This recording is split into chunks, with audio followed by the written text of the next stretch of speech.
Again I'm taking the another example, and the question will be of this type called generate a regular expression. आपको exam में कुछ इस तरह का question मिल सकता है, generate regular expression corresponding to the given finite automata. Now the finite automata is, अब हम दूसरे थोड़ा सा एक स्टेप आगे और बढ़ते हैं, थोड़ा बड़ा फाइनाइट ऑटोमेटा लेते हैं. We have a finite automata like Q0, then A input Q1, then B input, this is Q2, and this is the final state. Okay, now और Q1 पर हम एक ट्रांजिशन और बना लेते हैं लाइक A, B. अब आप ध्यान से देखिएगा, ये एक ऑटोमेटा है, फाइनाइट ऑटोमेटा है.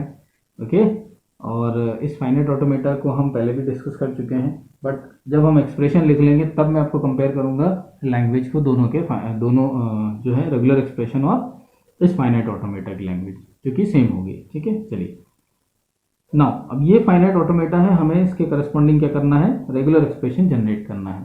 तो सबसे पहले हम क्या करेंगे, generate equation for every state. सबसे पहले हम इक्वेशन बनाएंगे सभी स्टेट्स के लिए. अब ध्यान दीजिएगा, Q0 स्टेट के लिए अगर हम इक्वेशन बनाएं तो आप देख सकते हैं Q0 पर कोई भी ट्रांजिशन Q0 की तरफ आ रहा है, या यूं कहें कि किसी भी स्टेट से हम कोई इनपुट देकर Q0 की तरफ जा रहे हैं क्या, कोई ट्रांजिशन नहीं आ रहा है. That means again this epsilon, you can say this is the equation number 1. okay, then for Q1 state, अब अगर हम Q1 स्टेट की तरफ देखें तो again we have from Q0 to Q1, Q0 पर A देने पर हम Q1 की तरफ जा रहे हैं, Q1 पर A देने पर हम Q1 पर जा रहे हैं. तो Q1 पर A इनपुट दिया, फिर Q1 पर B, Q1 पर B. ओके, हम इसको कंसिडर नहीं करेंगे. ध्यान दीजिए, Q1 पर कौन कौन से ट्रांजिशंस आ रहे हैं, यानी कि कौन कौन सी ऐसी स्टेट्स हैं जहां से इनपुट देकर हम Q1 की तरफ आ रहे हैं. तो Q0 से Q1 की तरफ, और Q1 से दो अल्फाबेट्स A और B के लिए Q1 की तरफ. So we have this equation for for Q1. Now अब अगर हम बात करें Q2 स्टेट की, तो Q2 स्टेट पर हम कैसे पहुंच रहे हैं, देख सकते हैं यहाँ पर Q2 स्टेट पर हमने क्या इनपुट दिया है, सॉरी Q1 स्टेट पर हमने B इनपुट दिया, तो हम Q2 स्टेट की तरफ जा रहे हैं. सो we can say Q1 with B. इसके अलावा कोई ट्रांजिशन Q2 की तरफ नहीं है. So we have only one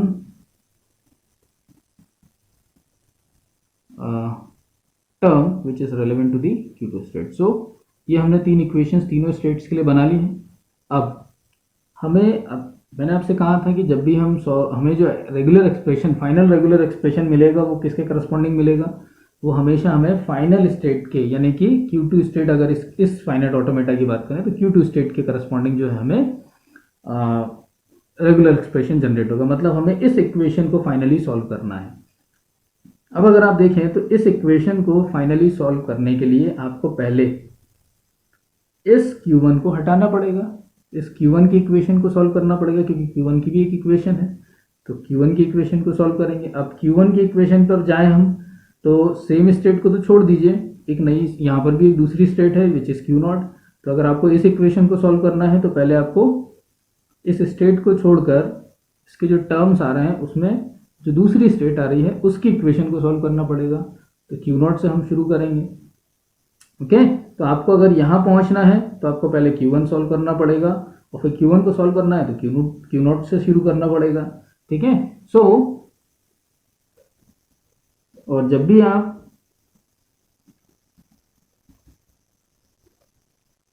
problem solve करें। यहाँ पर मैंने दोनों प्रॉब्लम सॉल्व कर रहा हूँ, दोनों बार मैं आर्डेंस थ्योरम लिख रहा हूँ। वो इसलिए ताकि आपको ये आदत में आ जाना चाहिए कि जब भी आप प्रॉब्लम सॉल्व करेंगे finite automata to regular expression, आपको हमेशा जो है आर्डेंस थ्योरम को लिखना ही है। Okay, so if P and Q are two regular expressions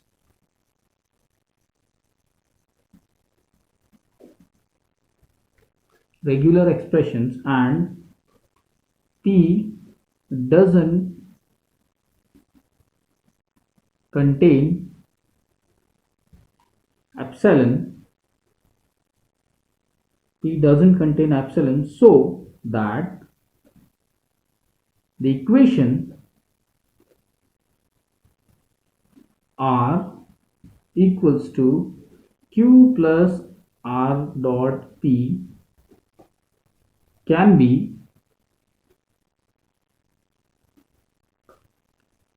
rewritten as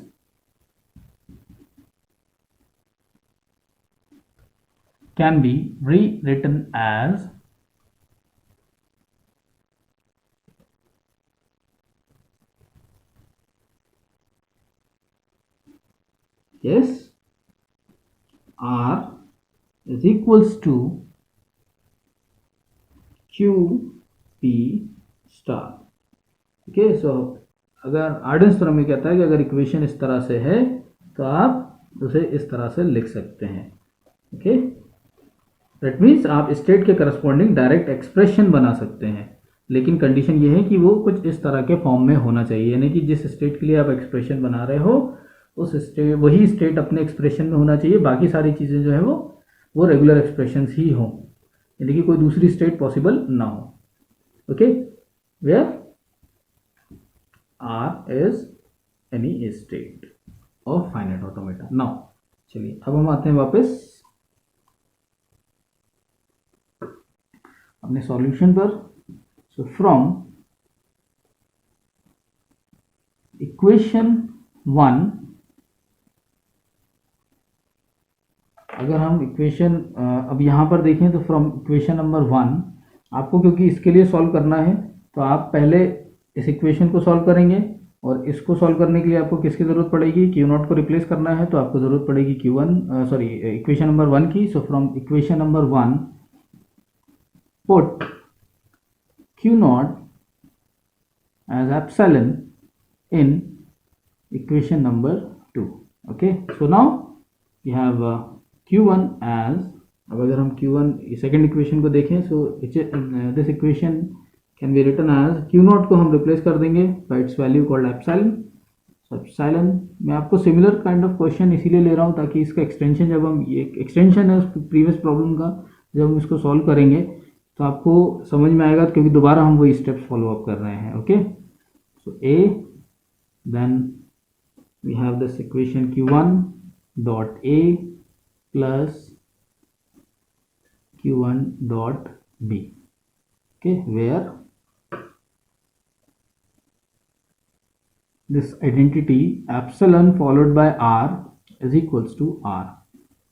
we know that, यानी कि अगर कोई रेगुलर एक्सप्रेशन है और एप्सिलॉन के साथ कॉन्कैटिनेट कर रहे हैं तो it is equivalent to that regular expression, इसका कोई इफेक्ट इस पर नहीं पड़ेगा। Okay, so now at Q1 will be, this is the regular expression R, epsilon followed by A, so we can rewrite this one as A only। okay, ये null and void हो जाएगा। then Q1 followed by A, so we can write it as Q1 common followed by A plus B, like this। अब compare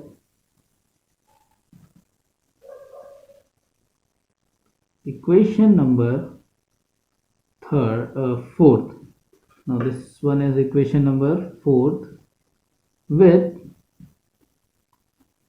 the equation of Arden's theorem।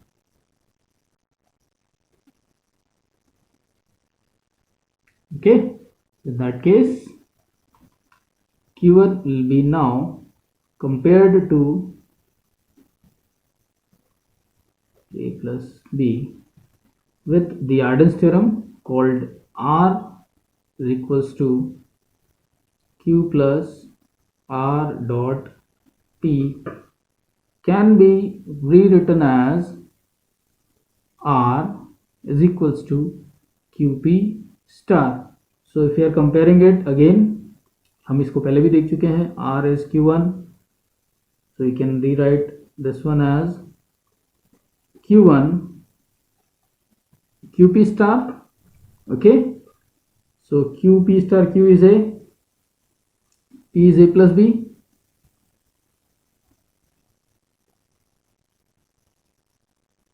QP star, this is QP star. Okay, now ये हमने किसके लिए solve कर लिया, this is equation number 5 जो कि Q1 के लिए। बट अगर हम अपने फाइनाइट ऑटोमेटा में देखें तो हमारा फाइनाइट ऑटोमेटा जो है उसमें Q1 फाइनल स्टेट नहीं है, फाइनल स्टेट क्या है, Q2 है। तो हमें फाइनली इस स्टेट के लिए इक्वेशन को सॉल्व करना है। तो अभी हमने किसके लिए सॉल्व कर लिया, Q1 के लिए सॉल्व कर लिया।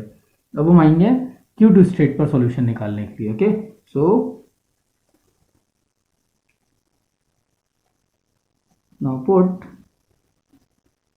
the value of Q1 in equation number 3। अब हम Q1 की वैल्यू जो हमने यहाँ निकाली है उसको हम इक्वेशन नंबर 3 में रख देंगे।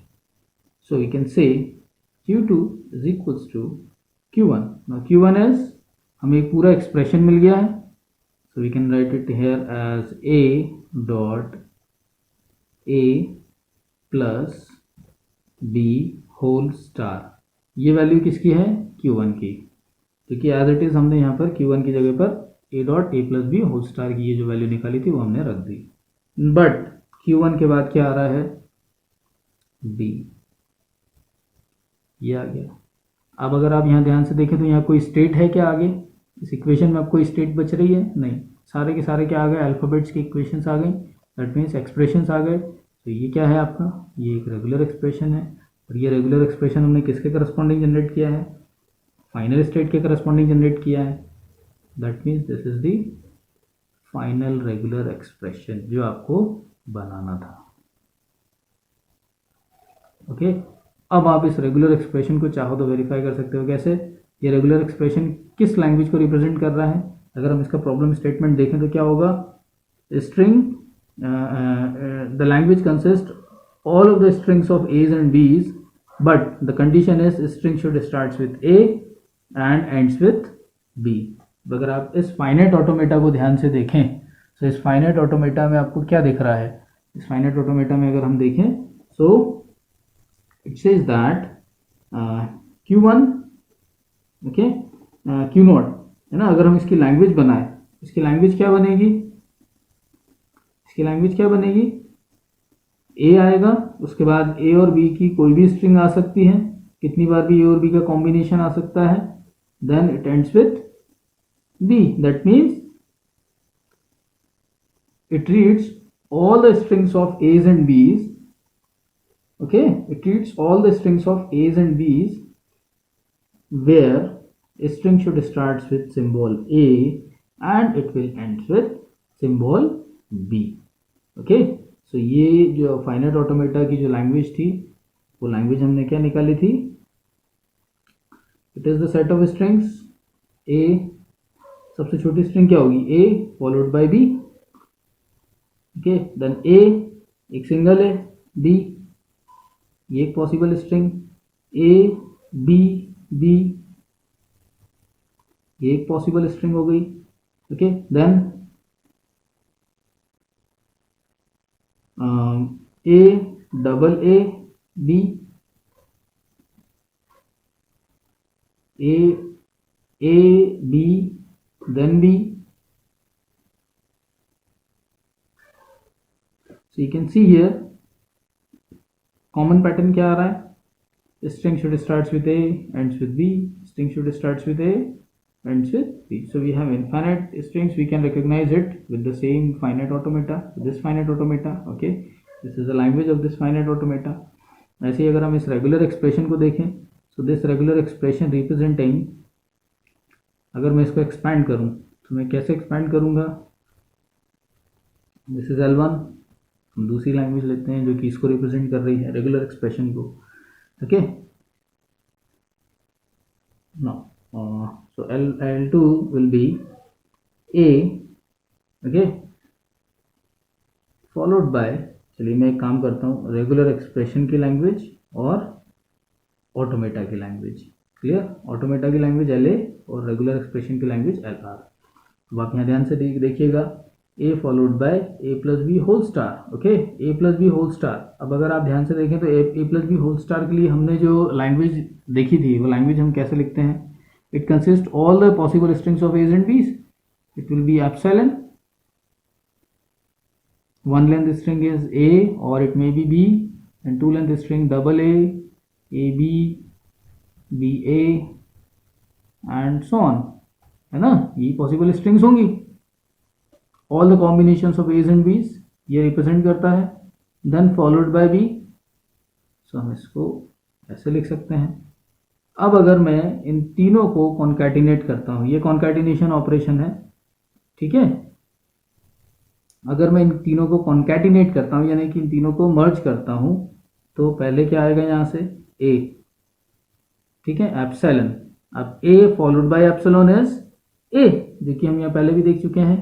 एप्सिलॉन के साथ किसी भी अल्फ़ाबेट को कॉन्कैटिनेट करेंगे तो वही अल्फ़ाबेट मिलेगा या वही रेगुलर एक्सप्रेशन मिलेगा. So it is A then followed by B.